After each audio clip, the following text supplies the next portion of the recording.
Hello বন্ধুরা, তোমাদের জন্য আমি আর একটা নতুন ব্লগ নিয়ে চলে এসেছি। তো দেখো, বাজার আমি যেতে এই বৃষ্টি চলে আসে, যার কারণে আমি অল্পটা ভিজে যাই।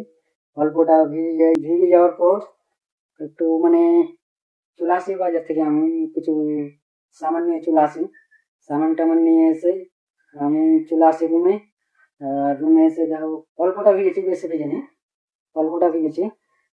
অল্পটা ভিজে তো মাথা একটু ব্যথা করছে, মাথা ব্যথা করছে। তো আমাকে ভিক্স লাগাতে হবে, একটা ভিক্স নিয়েছি। তো বেশটা লাগাবো। বেশটা লাগার পর আজকে তো রবিবার, আজকে হাফ বেলাতে কাজ ছুটি হয়ে যায়, তো দিনে আমি ব্লগ বানাতে পারিনি। কারণ আমি এসে স্নান টান করে আমি ঘুমিয়ে পড়েছিলাম। মিনিমাম 5টা দিয়ে উঠেছিলাম, দিয়ে এমনসে টেনে টেনে নিয়ে বাজার গেছিলাম, দিয়ে বৃষ্টিতে একটু ভিজেছি, দিয়ে মাথা আমার ব্যথা করছে। তো আজকের ব্লগটা এখানে শেষ। বাই বাই, দেখা হচ্ছে পরের ব্লগে।